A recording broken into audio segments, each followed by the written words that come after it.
this problem we're going to solve an exponential equation. We have 7 to the x plus 3 equals e to the x. We might try to get the same base on both sides so that we could set the powers equal to each other.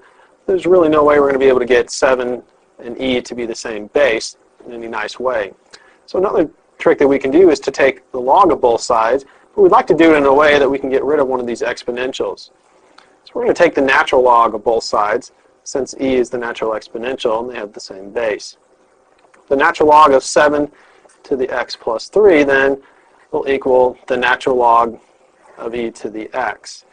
And we have to be careful. We can't just always take the natural log of both sides because the natural log can't be taken of a negative or 0. But we know in both cases that these are never 0 and they're never negative, these exponentials. So it's okay to do that. The natural log of 7 to the x plus 3, using our rules for logarithms, this x plus 3 power will come out in front. So we'll have x plus 3 times the natural log of 7. Now here we're taking the natural log of e to the x. Since the base of the natural log is e, these cancel each other because they're inverse functions and we just get x. Now we're going to try to isolate the x terms together, so we need to distribute. We'll get x times the natural log of 7 plus 3 times the natural log of 7 equals x. We're bringing this x over. X times the natural log of 7 minus x. And then we're going to bring 3 natural log of 7 to the other side, so we'll have minus 3 natural log of 7 on the right. Factor out an x.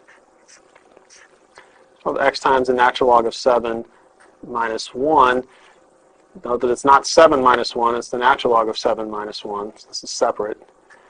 Equals negative 3 times the natural log of 7. We're going to divide both sides by this quantity in parentheses. So we'll have x is equal to negative 3, which is the natural log of 7, over the natural log of 7, we'll put that in parentheses, minus 1. We put that in parentheses to make sure we're clear that the minus 1 is separate from the logarithm.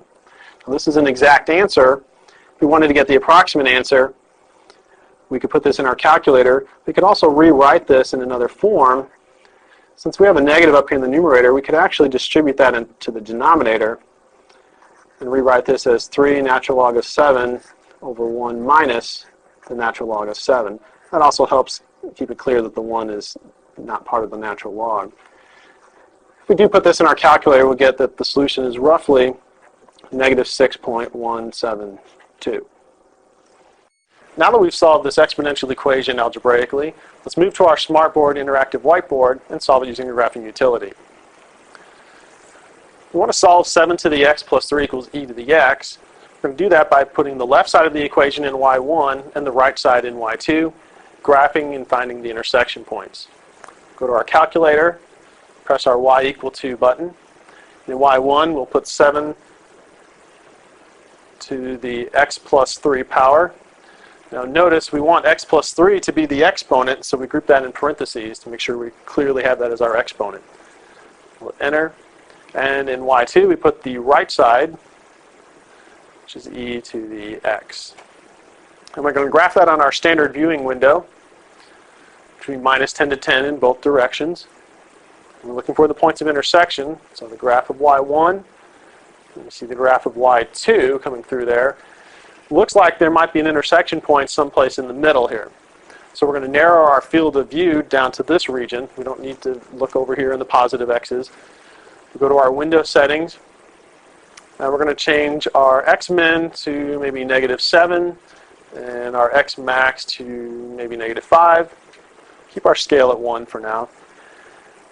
We're also going to use another feature as our zoom fit option. Once we've set our x-min and max, we can use our zoom fit to adjust the y's automatically. So if we hit our zoom button, press the up arrow once, we get zoom fit, hit enter, and see what that graph looks like. Here we see the graph of y1, and we see the graph of y2 coming through, and here we can clearly see there's an intersection point somewhere near negative 6, which is in the middle.